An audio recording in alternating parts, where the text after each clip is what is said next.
युवा कीर्तनकार, त्यांच्याबद्दल किती जरी सांगितलं तरी कमीच आहे. असे एक आकाशवाणी कलाकार असलेले आपल्या गावचे एक हरिभक्त पराय नवनाथ महाराज निकम आणि भरत महाराज ಪಡ್ತಾರೆ.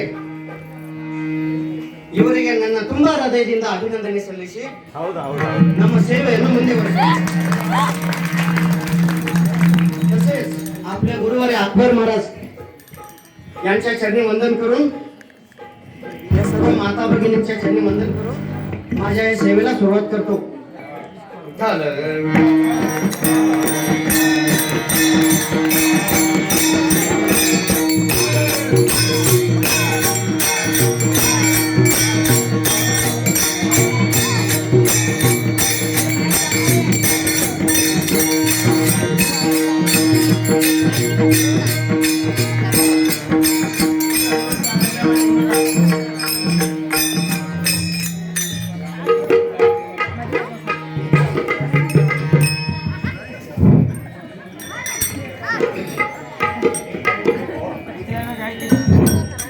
काट्याच्या आणीवरे वशे तीन गावे, काट्याच्या आणीवरे वशे तीन गावे. काय अलौकिक आहे बघा. काट्याच्या शेंड्यावरती तीन गावे बसतात. काट्याच्या शेंड्यावरती तीन गावे बसतात. हे कसं काय बरं? या गावाची नाव सुद्धा तशीच आहेत. सातारे, दुधारे आणि दह्यारी. सातारे, दुधारे आणि दह्यारी. भरतपंच म्हणतील काट्याच्या शेंड्यावरती कसं काय गाव असते ते? काहीतरी सांगतो आमचा दादा. पण तसं नाही. ही गावं कशी बसतात आणि कसं नाही हे सांगतो. सर्वांनी नीटपणाने ऐका. काट्याच्या आणीवरे वशे तीन गावे, दोन वसाड एक वशेच नाव. वसाड एक वशेच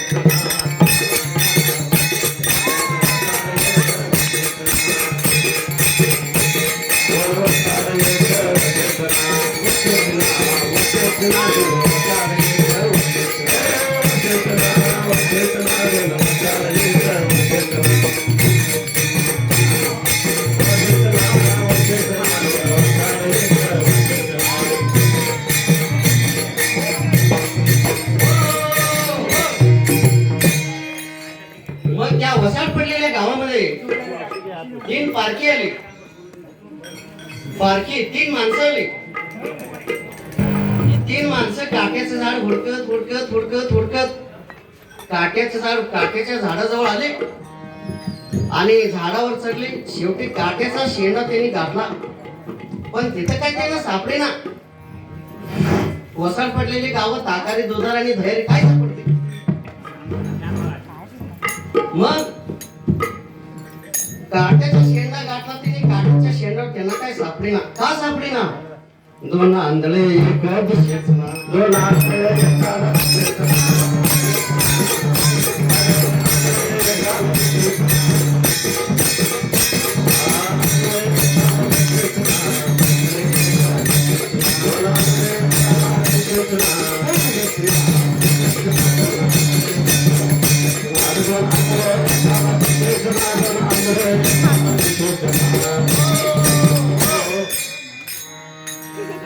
तयारी. मग त्या तीन आंधळ्याला 3 रुपये दिले बाजार आणायला.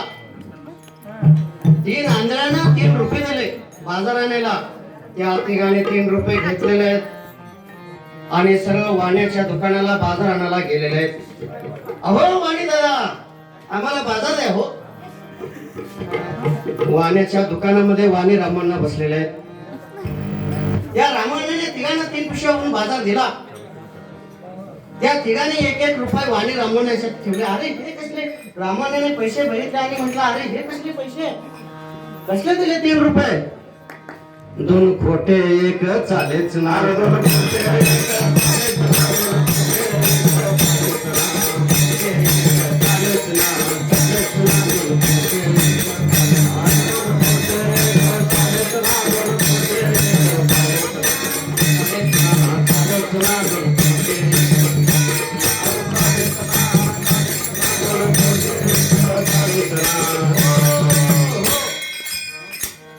मग त्या 3 रुपयाच्या 3 मूग आणले बाजारात. मुगात जेवण करायला 3 रुपयाचे 3 मूग आणले. मथुरेच्या बाजारात आणले ते आईगडच्या बाजारात आईगडच्या बाजारात चालत नाही. त्या ते मूग शिजायला मथुरेच्या बाजारातच आणायला लागतात. 3 रुपयाचे 3 मूग आणले, शिजत घातले. पण भानगड काय झाले? पाणी बोरचं होतं का, विहिरीचं होतं का, तळ्याचं होतं का, कशाचं होतं काय झालं? मूग काय 2 कच्चे 1 शिजेच ना.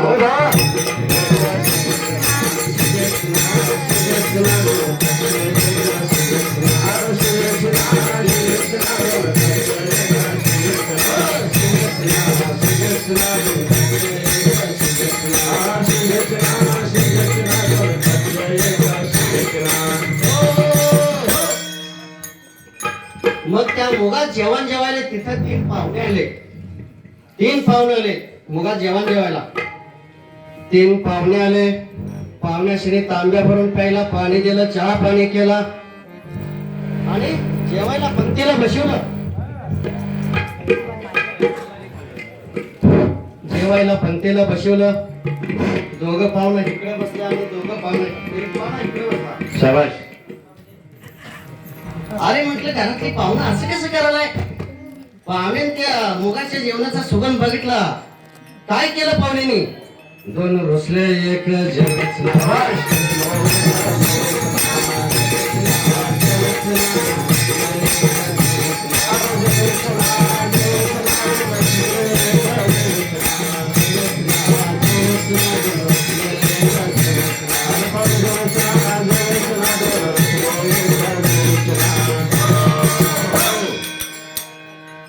पाहुणं रुसला. आता अवघड झालं की मंदिर तयार आहे. असं काय करायचं? आवड घे. तुमच्या आमच्या घरी पाहुणं आलं रुसलं तर अवघड आहे ना परिस्थिती. पाहुणं जेविनात रुसलं पाहुणं. आता अवघड झालं की मग कसं करायचं भरत महाराज? पाहुणं रुसलं जेविनात. हा पाहुणं रुसलं मग जेविनात कसं काय करायचं? आता अवघड झालं ना. बेंगलोर मध्ये शाना डॉक्टर आहे का बघा की. तुमच्या आमच्या घरी पाहुणे आले जेवण तर अवघड आहे ना परिस्थिती. या 3 पाहुण्याशी 3 मसरं आणली मस्त. दूध खायला. तिघांना 3 मसरं. शाबाश. एका पाहुण्याला 1 पैसे. तिघांना 3 मसरं आणि पाहुणं रुसलं जेविनात. याला कसं काय करायचं? याला उपाय म्हणून त्या पाहुण्याशी 3 मसरं आणली. एका पाहुण्याला 1 मस. 2 किती काय खाताय खावा आणि लटवा. हा पण काय झालं? मसरा आणली, दावणीला बांधली, चारा पाणी घातला आणि पाण्याचा तांब्या घेतला आणि निघाली गवळून धार काढायला म्हशीची. पाण्याचा थाप म्हशीच्या पाठीवर मारला. धार काढायला लागली. म्हस काय दूध दिना. दुसऱ्या म्हशीच्या पाठीवर पाण्याचा थाप मारला. दुसरी म्हस पण दूध दिना. तिसरी म्हस पण दूध दिना. कसं करायचं? पाहुणं तरी रुसून बसल्या. सरकारी हॉस्पिटल मध्ये ऍडमिट करायचे. मग पाहुणं रुसला तर कसं काय करायचं? ही मसर त्रास निघाली. गवळण म्हणाले, अहो कसली मसर आणली ही? तिने बी मसर धार दिलं ते दूध दिलं ते. पाहुणे तर रुसून बसल्यात. ही मसर कुठल्या बाजारात आणली म्हटली? जुन्या बाजारातली. ही मसर तिने मसर धार दिलं ते. कसली मसर आणली ही? कसली मसला आणि सांगू काय? 2 वांज्या 1 फणस.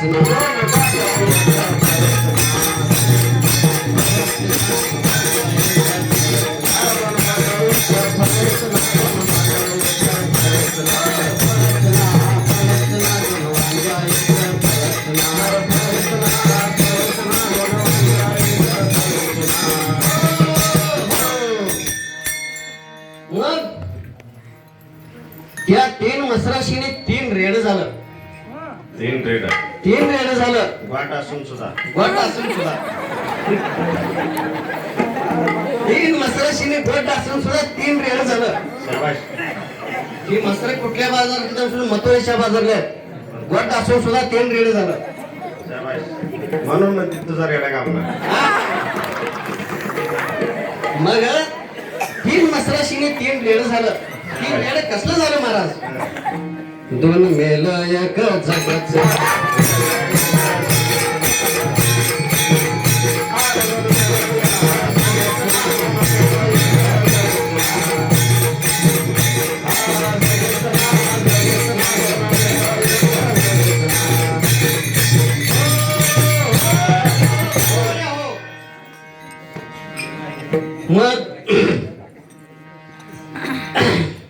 शेवटी महाराज काय म्हणतायत, अगदी मोठ्या आनंदाने सांगतायत, कौतुकाने सांगतायत. सर्वांनी ऐका, आपण जर शाळा शिकलो तरच आपल्याला लिहिता वाचता येतं आणि कुठल्याही गोष्टीचा आपण अनुभव घेतल्याशिवाय त्याच्यातलं गुणधर्म आपल्याला कळत नाही. म्हणून महाराज शेवटी काय सांगतायत, मोठ्या आनंदाने सांगतायत, कौतुकाने सांगतायत.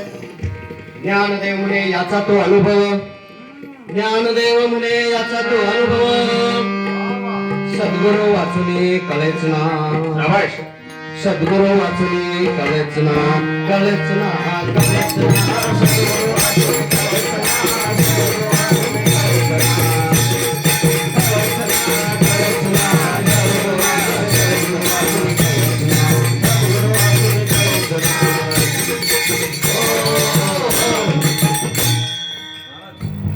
विठाल विठाल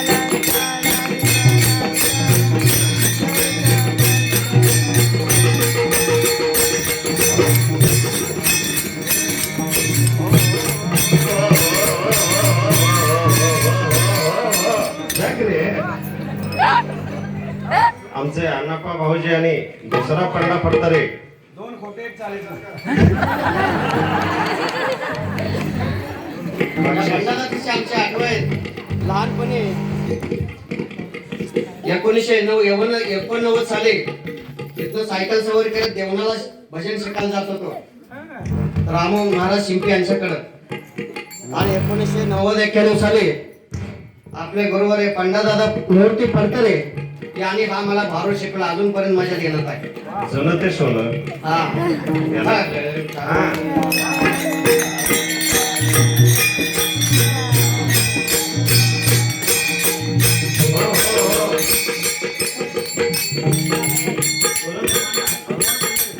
भगवान पुजारी यांनी हा भारू ऐकून आपल्याकरता 50 रुपयाची देणगी दिलेली आहे. भीमाबाई वाटमकर भीमाबाई वाटमकर यांनी 101 रुपये. 101 रुपये दिलेला आहे. नामदेव महाराज मध्ये रुक्मिणी झाले तुम्हीच काय? नामदेव महाराजच्या नाटकामध्ये रुक्मिणी झालेला मीच. जुन्या काळात नाही परंपरा लई. हा विठ्ठल विठ्ठल गुरुचा आशीर्वाद असेल तर सर्व काय होते आपल्याला.